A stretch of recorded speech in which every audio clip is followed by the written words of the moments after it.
Passport ہندوستانی شہریت کا ثبوت نہیں، حکومت نے وضاحت کر دی۔ پاسپورٹ صرف ہندوستانی شہریوں کو جاری کیا جاتا، تاہم وزارت امور خارجہ نے اب واضح کیا ہے کہ پاسپورٹ ایسی کوئی دستاویز نہیں جو شہریت قائم کرتا۔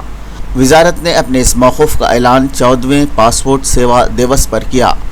چہارشنبے کو وزارت امور خارجہ نے کہا کہ پاسپورٹ بنیادی طور پر حکومت کی طرف سے بین الاقوامی سفر کی سہولت کے لیے جاری کردہ سفری دستاویزات میں سے ہے۔ اس کا مطلب یہ ہے کہ پاسپورٹ کا ہونا بذات خود شہریت کا ثبوت نہیں ہوتا، یہ حکومت نے وضاحت کی۔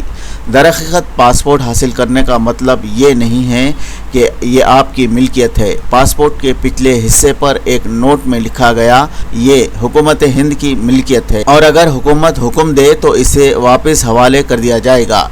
اس سال کے شروع میں ووٹر فہرستوں پر خصوصی نظر ثانی SIR سے متعلق معاملے کی سماعت کے دوران سپریم کورٹ نے تصدیق کی تھی کہ آدھار شہریت کا حتمی ثبوت نہیں ہے، بلکہ یہ صرف شناخت کی دستاویز ہے۔ ووٹر شناختی کارڈ کو بھی شہریت کا دستاویز نہیں سمجھا جاتا۔ یہ بنیادی طور پر شناختی اور رہائشی دستاویز ہے اور کسی کو انتخابات کے دوران اپنے حق رائے دہی استعمال کرنے کی اجازت دیتا ہے۔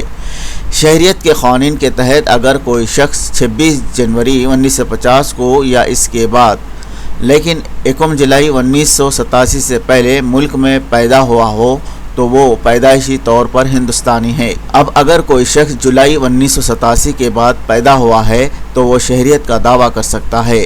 شرط یہ ہے کہ والدین میں سے کوئی بھی شہری ہو۔